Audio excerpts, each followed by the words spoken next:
So welcome to this week's session of Kabbalah Explained Simply. Very happy to be here. I'm Gil Shear, and we're broadcasting every week on Kabbalahinfo, YouTube, and Facebook.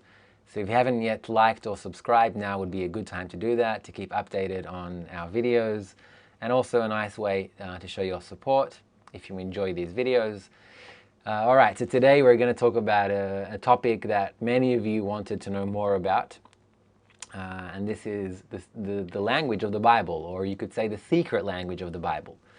So, yeah, it is the best-selling book of all times, and it's not Harry Potter. It is the Bible, of course.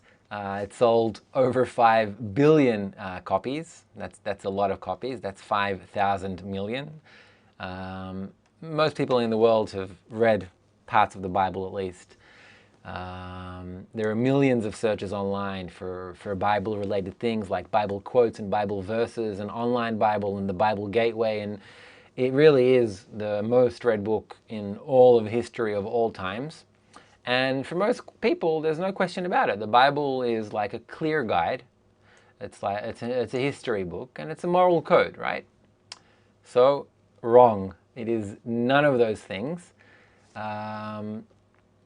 If you do look at the Bible as some kind of history book or as a moral code, then you will find a lot of things that don't satisfy your intellect. You'll find contradictions historically.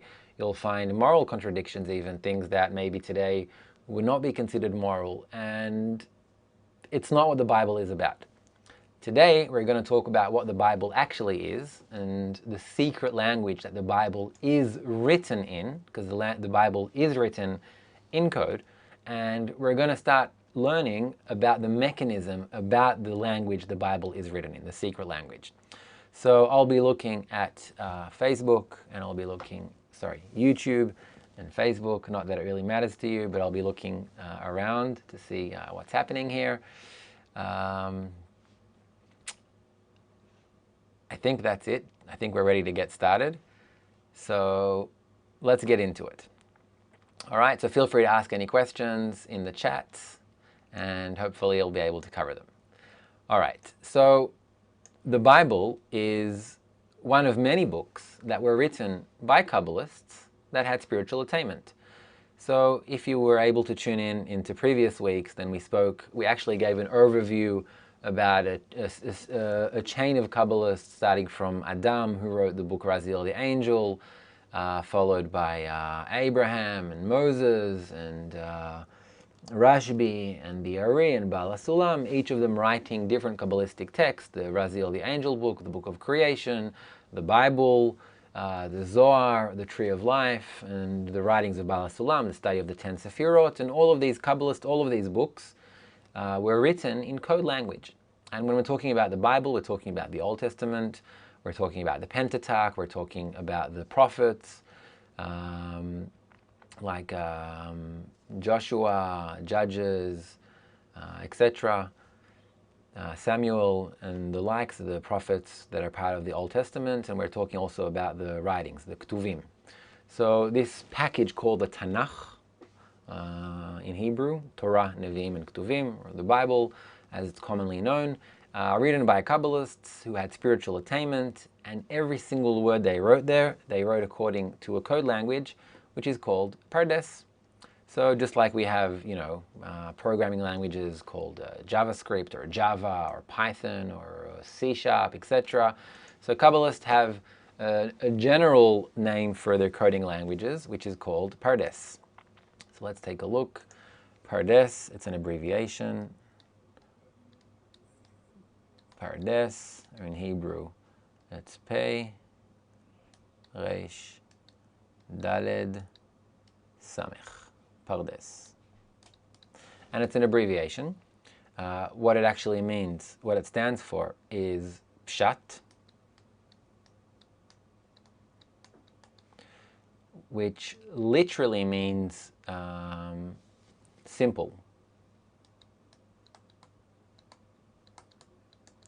And what Pshat represents is the simple explanation.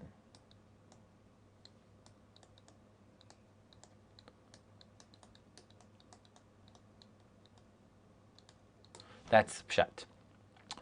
Sorry if my handwriting is unclear. And we also have, that's the pei, we have resh, which is remez, which literally in Hebrew means hint. We have drosh, which is, you could say it's like it's an allegory. It's written in allegoric style. And we have sod. Sod literally meaning secret.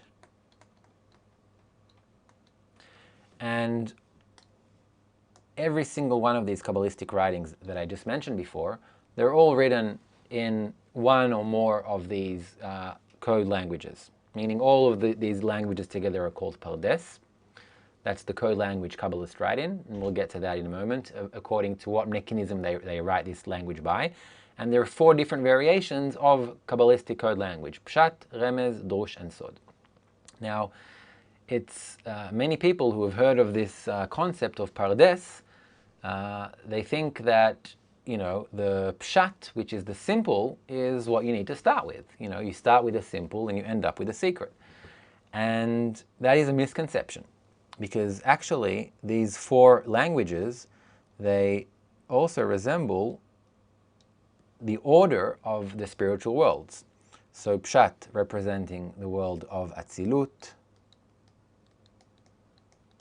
Remez representing the world of Beriah, Drosh from the world of Yetzirah, and Sod from the world of Asiya.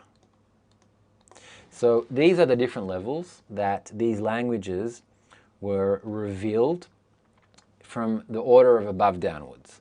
So from the thought of creation, which is absolute light, to the creation of the will to receive, which is every single created being in this world. And what happened is that the worlds gradually conceal themselves. So this process from up downwards starts from perfect adhesion, you could say called Ein Sof, infinity, or it also means no end, and gradually breaking down and separating between the revelation of the light into the vessel until it reaches the lowest level, which ends up being the formation of our reality as we know it, this world, which is below all of this. Now, so the misconception is that you got to start learning from Pshat, because it makes sense, meaning simple. But according to the wisdom of Kabbalah, to climb back up the ladder, then you need to go from bottom up. So that means that you start from Sod, meaning you start from the secret. Because starting from the secret, it doesn't mean that you unlock the secret. What it means is that you perceive that what you're studying is hidden from you. That's what secret means. And then when it becomes to an extent revealed, then you begin to study it as an allegory, that you understand that it speaks about one thing, but it's really representing another thing. And when you delve deeper into the spiritual degrees, then you find that it's actually hinting for something hidden in reality. And finally, when everything becomes revealed to you, then it's considered Pshat, where everything is simple, where you understand fully the language of the Kabbalists. So that is considered the language of Pshat. Now, that's why also Kabbalists recommend to start studying with the books that are most suitable for this generation. So the writings of the Baal HaSulam, which interprets the Ari, those are the writings most suitable for our generation. That's why if you want to advance spiritually, it's recommended to start according to this order. And many people think that they can open the Bible and they can read it, and you know, it seems clear, seemingly. And that's the problem here. That you open the Bible, you know, you open the first chapter in Genesis, and in the third chapter in Genesis, there's a story of Adam and Eve. It starts off with this dialogue between Eve and the snake, and seemingly it's a story that we're all familiar with, right? So Eve tells the snake that they're allowed to eat from this tree, but not from this tree, otherwise they'll die. And the snake says, no, you won't die. and he convinces Eve to eat from the tree, and then she takes the apple and she eats it, and then she gives it to Adam as well, and then they sinned, and etc. You know, so and it sounds like it's the story that we all learned as kids, and Kabbalah says that none of it is what it seems like. None of this story is what it seems like. So we'll get to the explanation of that story in a moment. But first of all, we need to understand that every single one of these words is written by Kabbalists from attaining it. So when they're writing about the story of Adam and Eve, it's actually a beautiful, emotional story. And no, David, we're not talking about the tree of life. We're talking about the different codings of the languages Kabbalists write in. So these are 4 different types of code language that Kabbalists wrote their different books in. The Book of Zohar, the Tree of Life as well, the Bible, the study of the 10 Sephirot, the Book of Creation, etc. All of these are written in Kabbalistic code, which are all categorized under Pardes.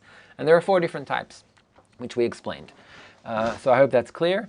And there's also a great question from Alan. I'll get to your question in a second.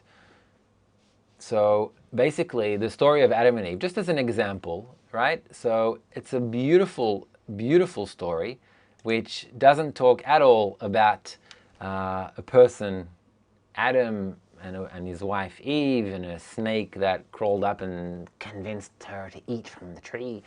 It actually talks about internal forces. So every person is built internally of these forces. Every person has this force called Chava, Eve, in them. That's the will to receive. That's the thought of creation. It's not the purpose of it, but that's what was created.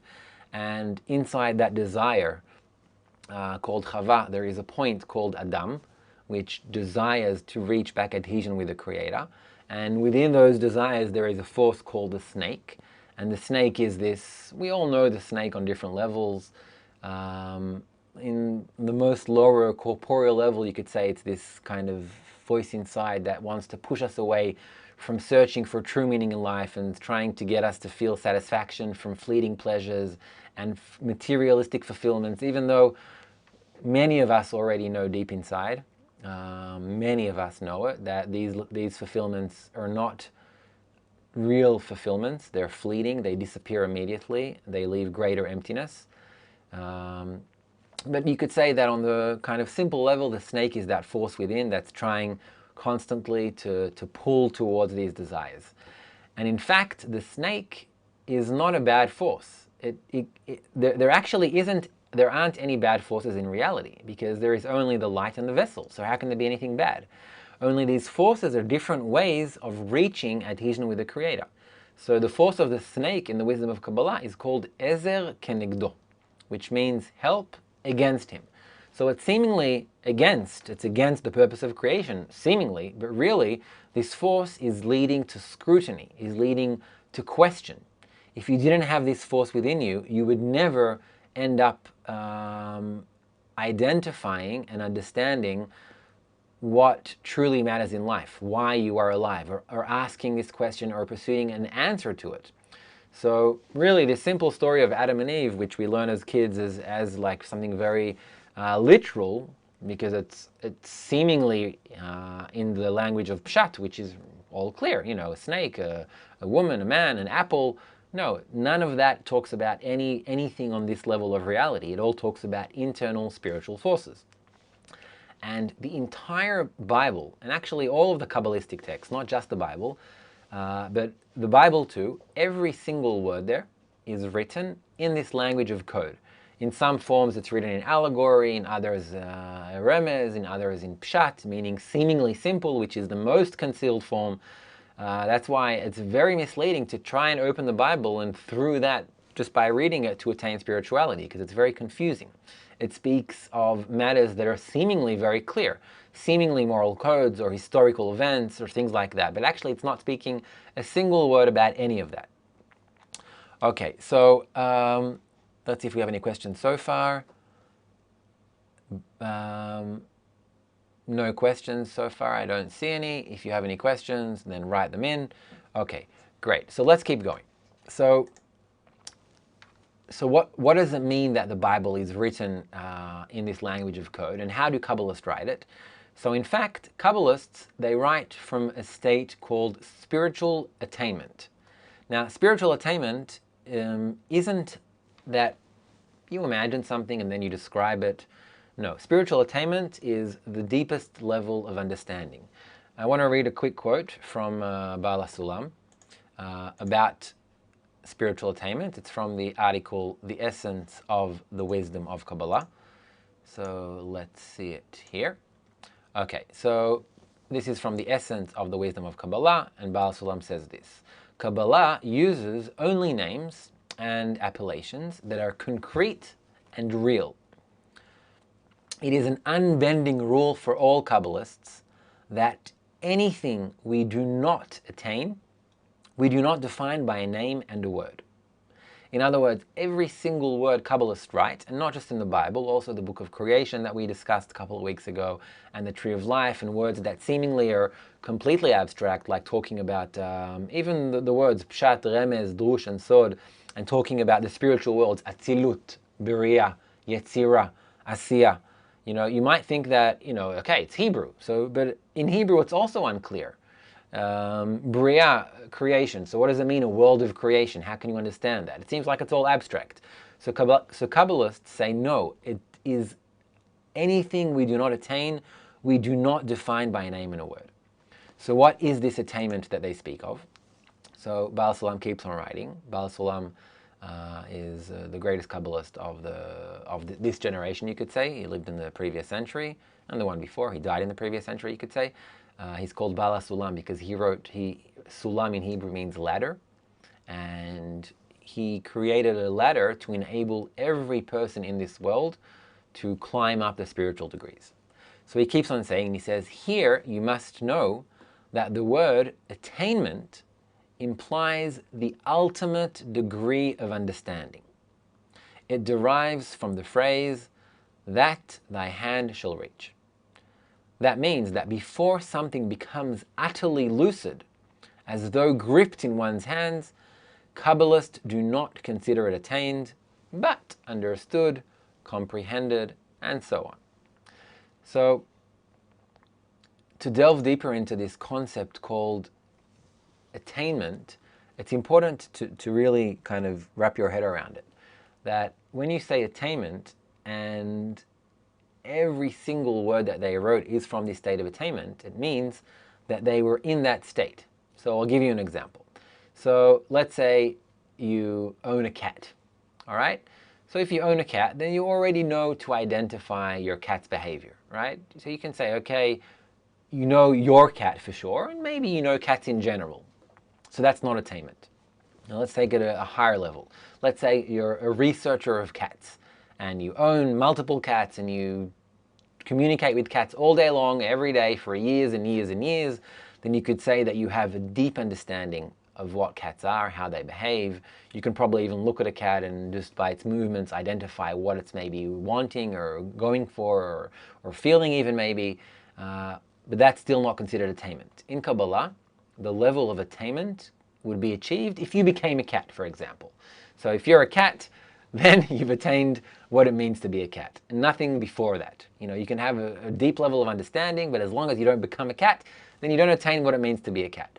So in Kabbalah, attainment is that. It means you become that thing, you fully comprehend it, it becomes what you are and who you are. And that's really important to understand, because that means if you follow that guideline, then every single word the Kabbalists write in all of their books is written from that degree, right? So let's do a quick recap of where we are now. We said that all of these books are written in code. That's one thing. And we said that Kabbalists wrote them from attainment. Okay, so that's another thing. So if you open a book, know that it's written in code. What is this code? We'll get to in a second. And know that every Kabbalist who wrote this, he didn't make it up. He wasn't philosophizing. He wasn't like someone blind trying to describe the color blue, not from attaining it, only after seeing the color blue, then starting to try and describe what that color is. even to someone who hasn't seen it. That's possible. If you've seen something, then you can try and explain it to someone who hasn't. That is possible. Okay, so Francis is writing, so it boils down to experience, right? It is an experience, but it's not that you could say that if you read a bit of the Bible, then you get experience and then you know it. No, after you attain it and experience it for yourself, then you can talk about it, you can write about it, you can explain about it. So in that sense, it's correct. Teddy, will you define these attainments? Examples. I'm not sure I understand your question. If you can please clarify. A question from De Vluget. Hopefully I pronounced your name correctly. I have a question. How can one become more involved with your institution? How can I help educate the world? Okay, great question. I'm sure Rachel will write in the chat in a second how you can join our online course. You can join Kabbu. For those of you who don't know, Kabbu is our online learning platform where we create a community for people who want to engage in this wisdom, who want to experience it themselves, who want to learn about it, who want to learn about the system of reality we're in, this entire system, who want to learn more in detail about these concepts that we cover here in Kabbalah Explained Simply. So I'm sure Rachel will post it in the chats in a moment. Kevin, the awareness that there is none else besides him, realizing all is one. That is correct. The understanding that everything comes from a single force is a level of attainment. Why would you write a guidebook in code form? Great question, Nadav. I don't know if you were in the last lesson we had, and that's where the question came up. It's a great question. We'll get to that in a second. Love, okay, so Teddy's following up. Are love, patience, goodness, are these attainments? Let's talk about them one by one. Love, yes, love is attainment. But true love, not love we're familiar with in our world. Love that we're familiar with in our world, Kabbalists call love of fish. So what does it mean, love of fish? I'll ask you a question and answer in your head. Do you like fish? Now, some of you like fish and some of you don't like fish. So let's say those of you who like fish, you know, maybe a smoked salmon or something like that, I don't know. So the next question will be, then why do you eat fish, right? Because if you like fish, then you wouldn't want to eat the fish. You would want to care for it and nurture it, etc. So it's just an example, and that's what love of fish means. It means you don't love the object itself. You love the pleasure that it gives you. And this is love that we're familiar with in this world. Now, I don't want to break any romance or, you know, create anything bad with you or your spouse, but also relationships in our world, they're driven by this same love of fish. I go into a relationship, and what I love is I love the sensation my partner gives me. And if I stop loving that sensation, then usually that ends to divorce or breaking up or not continuing to being together, unless there may be other external things that are holding you together, like family, like children, which is already an example of something higher which you connect around. So love of this world, not an attainment, that's love of fish. True love, which is coming out of oneself, which is connecting to this entire system, which is feeling this entire organism that we're part of as a living, breathing body, yes, that is called true love, and that is spiritual attainment. Okay, let's see, what else? Let's see what else we have here. Okay, let's keep going.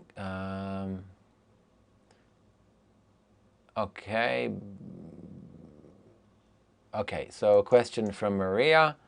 How do we know when we've actually attained some of this writing?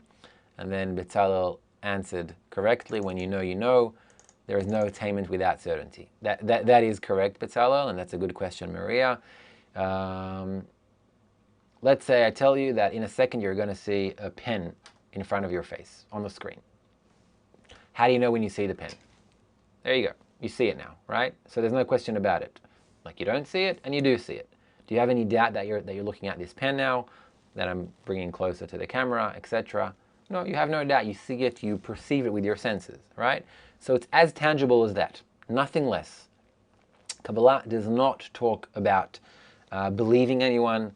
That's why in Kabbalah we say you don't believe in God. No, we don't believe in God. You attain this force called godliness. You attain it yourself, and you should not be satisfied until you reach that degree yourself. Let's see what else.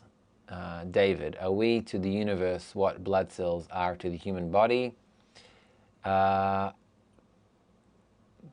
If you mean by that question that blood cells are an integral part of the body working and acting like a single organism, then to an extent yes, but it's not us to the universe, because in Kabbalah it's explained that the universe is perceived within a person, and everything you see around you is merely a representation, a projection inside of you.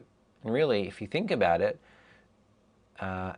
it makes a lot of sense. And also scientists talk about it as well. You don't know what's outside of you. You only know what you perceive with this filter of yours.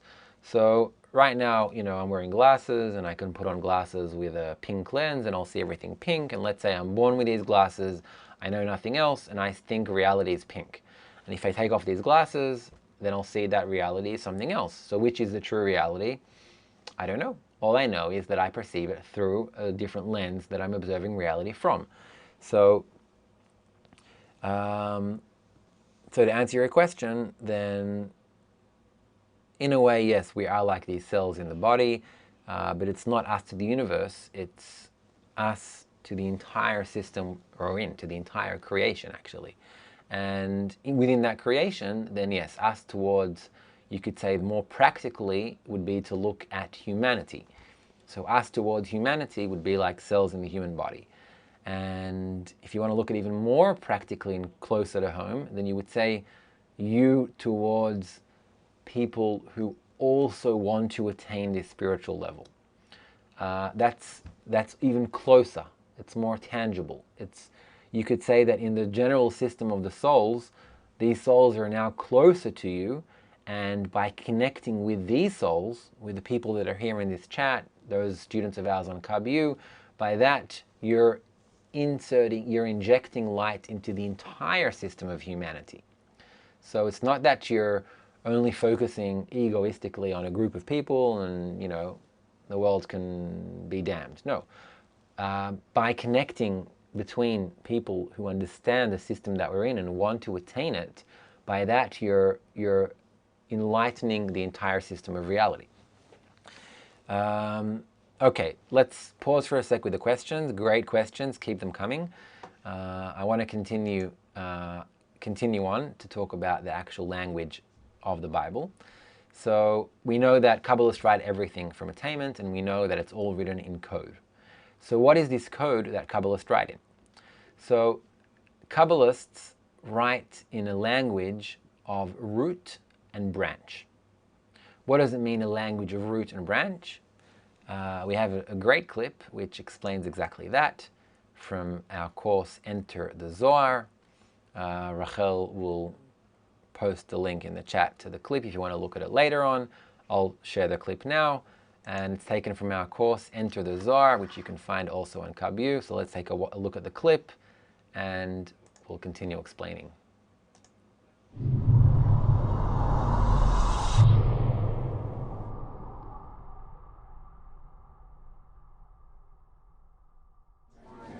Good afternoon, everyone. Really happy to see you. If there's one thing I love, it's a packed lecture hall. So you all understand me, right? Speaking in English, everybody here speaks English. The Zohar is written in Aramaic. Aramaic was the language spoken in the Middle East about 2,000 years ago. If I talk to you in Aramaic or if I read the book in Aramaic, we're not going to understand. But English you're going to get, right? Right? Okay. I'm going to open this book. I'm going to translate something in English. Let's get inside. Further, he descended and struck the line. Initially, when this river rolled its waters down, Israel was in a state of perfection. for they offered up gifts and sacrifices to atone for their sins and to save their souls. Then the image of a lion would descend from above, and they would see it on the altar as it trampled the bodies of the sacrifices, devouring them all, and all the dogs would fall to silence. Get it? Good.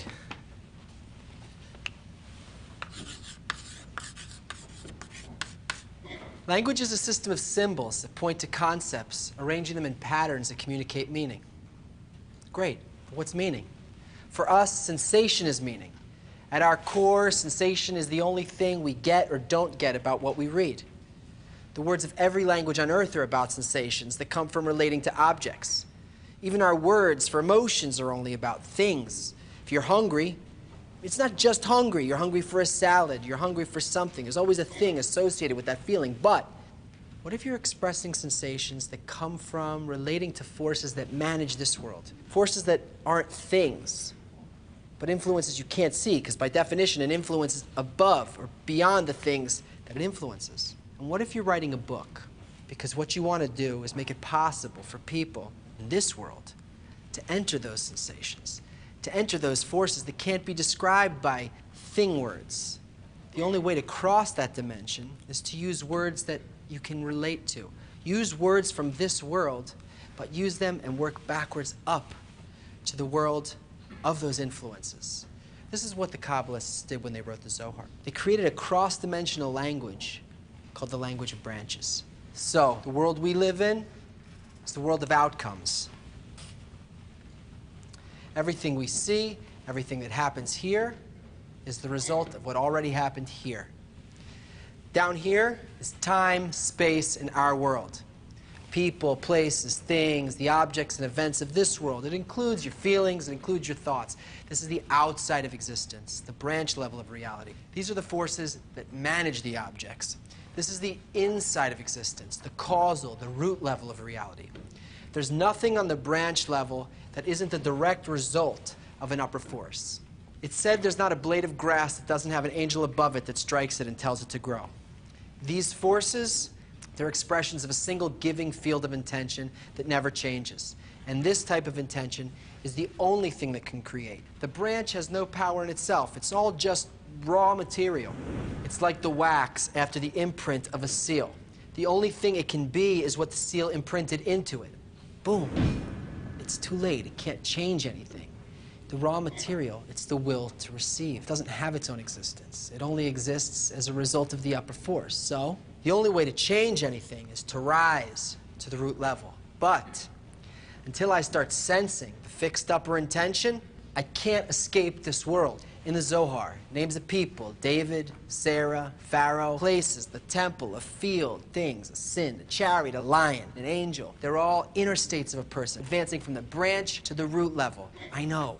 We get freaked out. We get confused by our religious conditioning. It's hard not to respond this way, but you've got to unlearn that response. It's like a manual on quantum physics, but we're using emotional rather than technical language, because that's how we're going to connect to the upper forces, with sensation, with desire, not with the mind.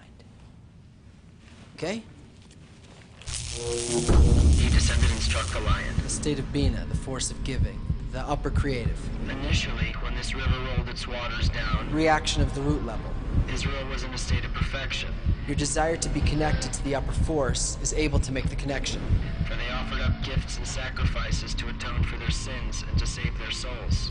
When you have a sincere need to rise above a part of your inner animal egoism. Then the image of a lion would descend from above, and they would see it on the altar as it trampled the bodies of the sacrifices, devouring them all.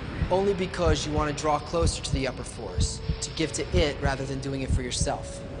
And all the dogs would fall to silence. And this happens despite the doubts your ego gives you. Learning this language is the same thing as rising to the upper world. By becoming inwardly like these sensations, it makes us able to know what's going to happen tomorrow. Because tomorrow is what we intended. Okay, that's it for today. Remember, you don't have to study, but you do have to learn.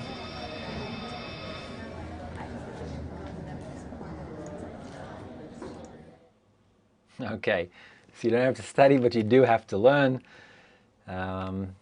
So let's now take this 6-minute clip, which is really great and condensed and very simple explanation, and let's maybe chew it up a little bit. And let's do that by reading some more of Kabbalist Bala Sulam from the article "The Essence of the Wisdom of Kabbalah."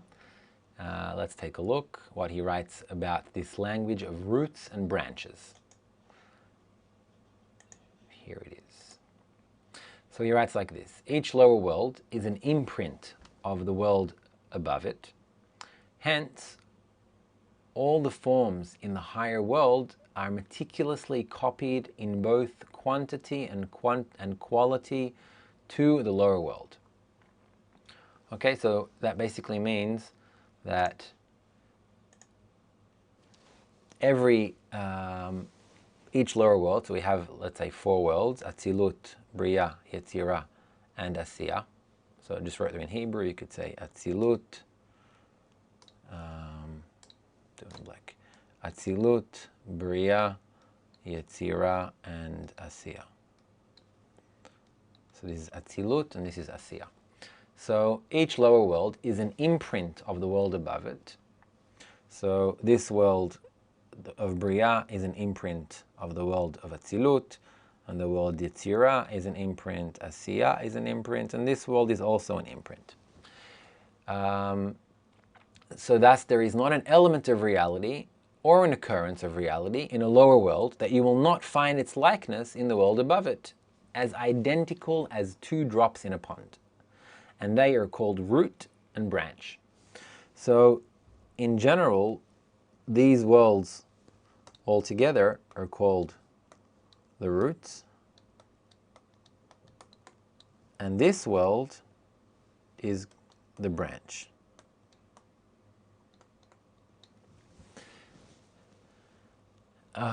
Okay, that means that the item in the lower world is deemed a branch of its pattern, found in the higher world, being the root of the lower element, as this is where that item in the lower world was imprinted and made to be. Let's keep going. Kabbalists have found a set and annotated vocabulary sufficient to create an excellent spoken language. It enables them to converse with one another of the dealings in the spiritual roots in the upper worlds by merely mentioning the tangible branch in this world that is well defined to our corporeal senses. So, in other words, when you read in a book about, I don't know, land, okay? So let's say the book writes about some kind of land, so we imagine land in our world as some kind of area of ground or something, and this concept land, it has a spiritual root from every single one of the worlds, and you could say it's like a pointer. So when a Kabbalist writes the word land in a book, in authentic Kabbalistic texts, and we're talking about, when we said about what books are authentic texts, then we're talking about the book of creation, Raziel the angel, the Bible, the Old Testament, that is. Kabbalists don't talk about the New Testament at all. According to Kabbalah, it was not written by Kabbalists. And then there's the Book of Zohar and the Tree of Life and Bala Sulam. So in every one of these Kabbalistic texts, when there is mentioned like a word that we're familiar with, then the word land, it points to a spiritual object that comes from the spiritual worlds. That's basically, oh sorry, I'm showing the wrong screen. There we go. So when we talk about land, it's basically pointing to a spiritual object that is in the spiritual worlds. And it's not talking about the land as we know it. So similarly, when we're talking, like we mentioned before, the story of Adam and Eve, so when it writes about Adam or Eve or about a snake, it's not talking about a snake that crawls on the ground. It's talking about an internal force in a person that's trying to divert him from finding purpose and meaning. And later on in spiritual development, that's trying to divert a person from the importance of spirituality, from the importance of it. Okay, so it enables them to, and what else Baal Salam writes here? It enables them to converse with one another of the dealings in the spiritual roots in the upper worlds by merely mentioning the tangible branch in this world. So they mention a tangible branch like land, but to a Kabbalist, the word land isn't what it means to a person, regular person in this world who thinks immediately of an area of land where you can build your house on. It talks about something else, something spiritual. Land represents a desire which can be worked on, like you can work on the land and make it fruitful. Then similarly, you can work on a desire. Land is part of the desire that's already been prepared for correction. That's land that you can work on, that you can harvest, etc., grow things on. So it's all talking about the desire, which is already ripened to a certain extent, that you're able to develop that land as being fruitful grounds, you could say. Okay, so quick recap. So none of these books talk about this world. The Bible is written in a secret language, and the language it's written in is a language of roots and branches. And every single one of these words is all written in code from Kabbalist to Kabbalist with pointers pointing to a spiritual reality. Okay, so up until now I hope it's all clear. And then there is an obvious question that you might be asking, and Nadav already asked it. And let's take a look if there are any other questions.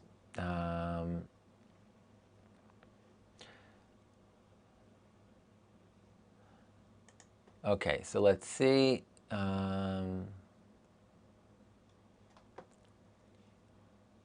Okay. So there's a question from Mindfulness for Children. So why did the Jews think they should have the land that the Bible says is theirs? So it's a good question, Mindfulness. I don't know what your name is, but that's what your YouTube name is. Kabbalah does not speak of that at all. It does not deal with that. According to Kabbalah, a Jew in Hebrew, Yehudi, comes from the word Yehudi, meaning it's someone that has a desire to reach unification with the Creator. The people of Israel, according to Kabbalah, is not a nation. It represents a desire. In Hebrew, the word Israel, let's draw that up for a sec. So in Hebrew, the word Israel, Israel,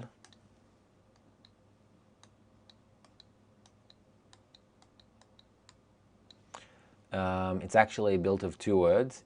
This is the word Israel in Hebrew, and it's actually built of the words Yashar, El. Yashar means straight.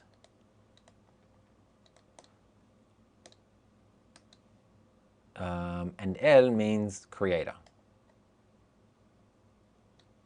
So Yashar El means straight, directly, to the Creator. That's Israel. So any person that has a desire to reach spirituality, according to Kabbalah, is called Israel. And if you trace the origin of the nation of Israel, then that's the foundation of this nation. It was founded by a person called Abraham, who questioned the meaning of life, who questioned different forces governing reality. He was an owner of an idol shop, and it says in the story that he broke the idols, but actually what he broke is the internal perception that there are different forces governing reality. And this force called Abraham, which is the foundation of the nation of Israel, he collected people around him who had a similar desire. So actually it's very similar to what we're doing here. Meaning anyone who has a desire to find the answer to the question, the meaning of life, is welcome to come and study, regardless of your nationality, your race, your background, your gender. All of that doesn't matter. The only thing that matters is your desire. So Kabbalah speaks only of that, and not about land or political aspects of it, or who needs to do what or control what. Kabbalah doesn't speak at all about any of that. Okay, let's see what else. Okay, so I see there's a bit of a diversion in the chat towards the political. Let's stay away from that. This isn't what we're talking about here. It's not the topic of this video, so please let's stay on topic. If you have questions about the concept of Israel, then feel free to ask. About the land of Israel, physical land, the country, you can maybe ask that elsewhere, because Kabbalah doesn't talk about that whatsoever. So Bezalel is saying, why isn't it called Israel El? Yashar El, Israel. Yashar, straight to the Creator. That's what Israel means.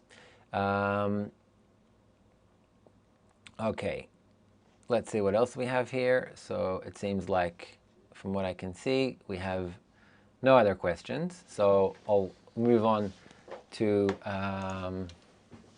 the final act.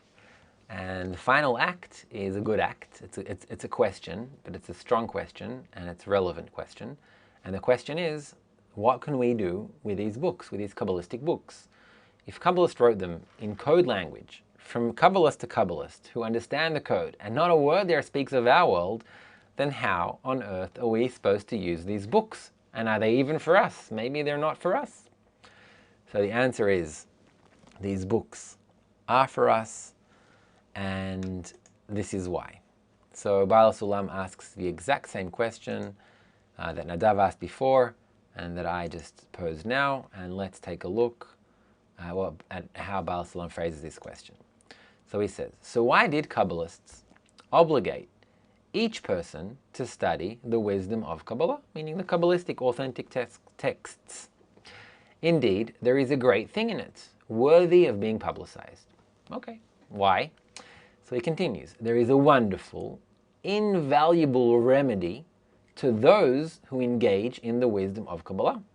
Okay, sounds good so far. What is this remedy? So he continues, he says, although they do not understand what they are learning, so when we read these books, we don't understand the writings there because they're reading in code from Kabbalist to Kabbalist according to the language of roots and branches.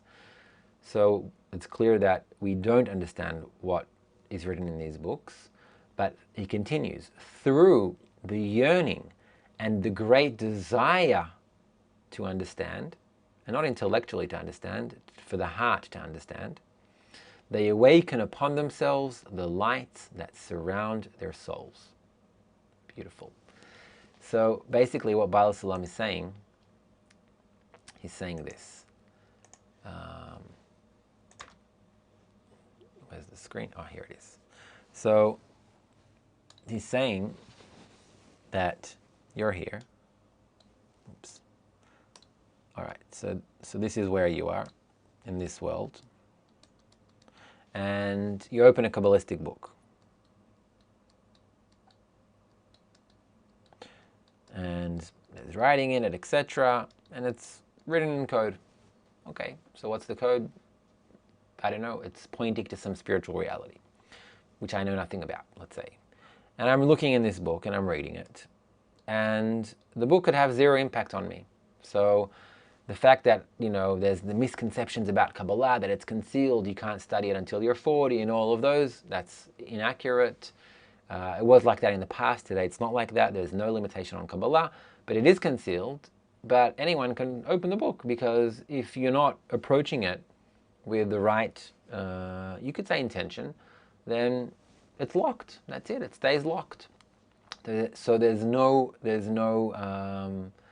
danger in opening up the wisdom of Kabbalah to everyone, because only those with the correct desire, that is the key, will be able to unlock this language, and that's it.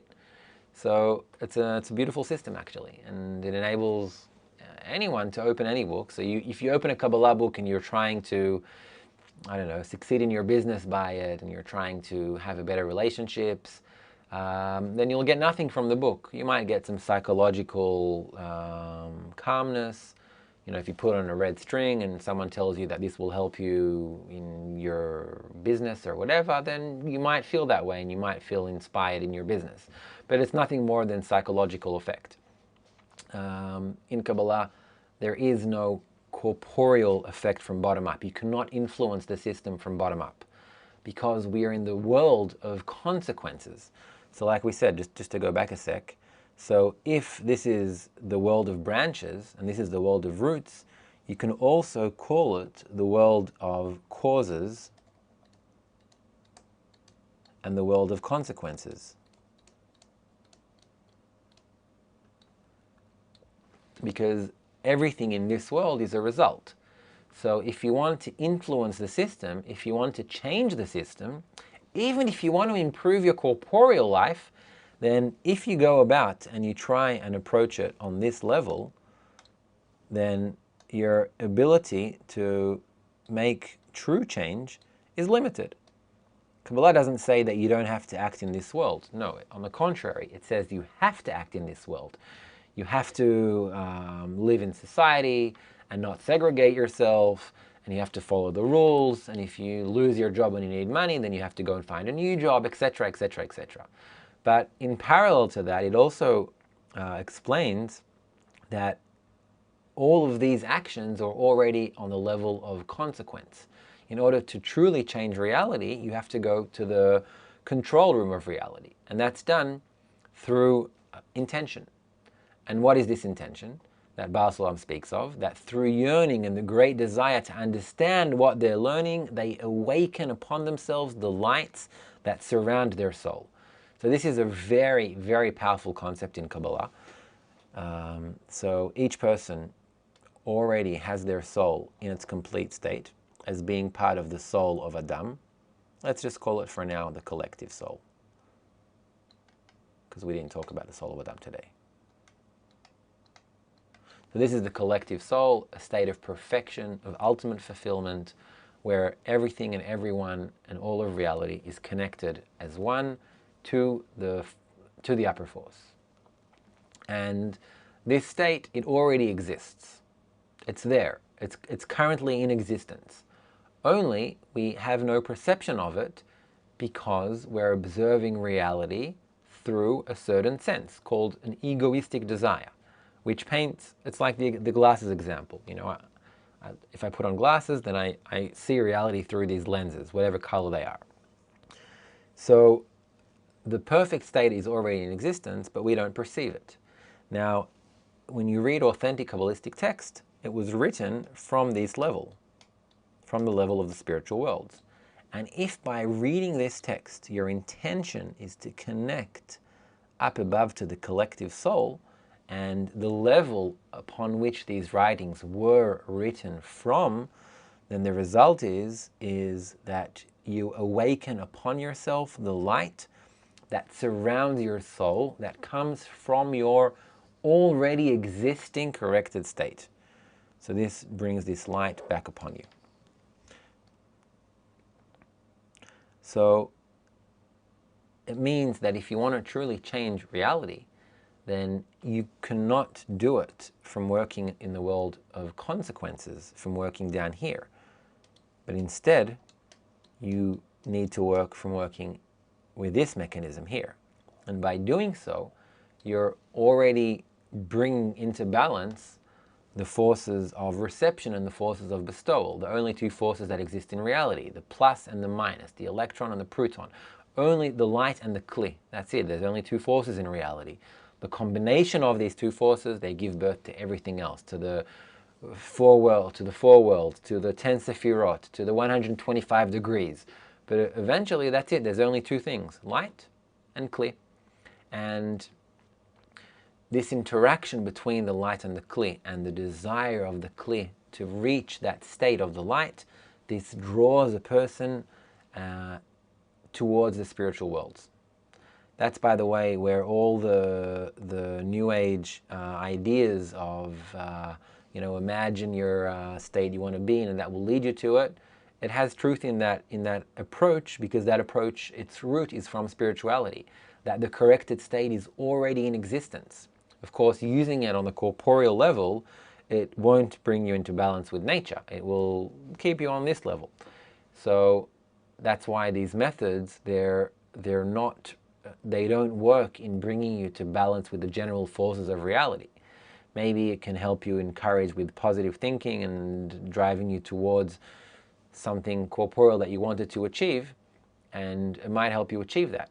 but it won't bring you into balance with the entire system.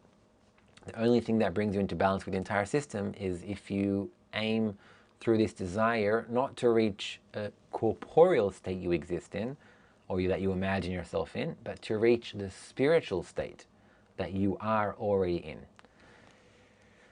All right, so let's see if we have any last questions. Let's see.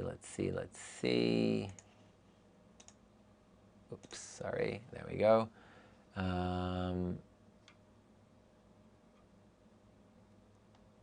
Okay, first of all, beautiful comment, Kevin. Kevin wrote, I'll read it for those in Facebook as well. Kevin wrote, "You're also special here. You should realize how much awareness will be revealed to all. It's awesome. We are very thankful." That's awesome, Kevin. Thank you for your input. Let's see what else. Okay, David's asking, is the soul the same as the creature, meaning the created being, or does the soul just relate to humanity? So the created being, or the creature, as it's mentioned in some of the texts, is what was created. So what was created is a will to receive. That's it. That is what was created. So sometimes the created being refers to the shattered pieces that were the created being. Sometimes it refers to the substance, this matter called the will to receive. Sometimes it refers to the collective soul. But the soul doesn't exist in any one of us. It exists in potential only, in a form of a drop of DNA. It does exist in that form in every human being. And the realization of it is the restructuring of the collective soul. And each person can do that inside of them, because all of reality is an internal projection. So I think with that, we're done for today. So you can sign up. I see Rachel is posting the links to Kabbalistic, to our online course. So you can check it out in the chats. And it was great to be here. And if you enjoyed the video, then please press the like button, the subscribe button, share this video. By doing that, then you're notifying the social media channels that this is good content, and it will bring it to more people. So hopefully we'll help bring more and more people to these sessions every week. It's great to be here with you, from really sharing this desire with all of you from all around the world, from everywhere, from all walks of life. And I think it really is an example that we can all rise above any differences of ours if we aim to be in connection.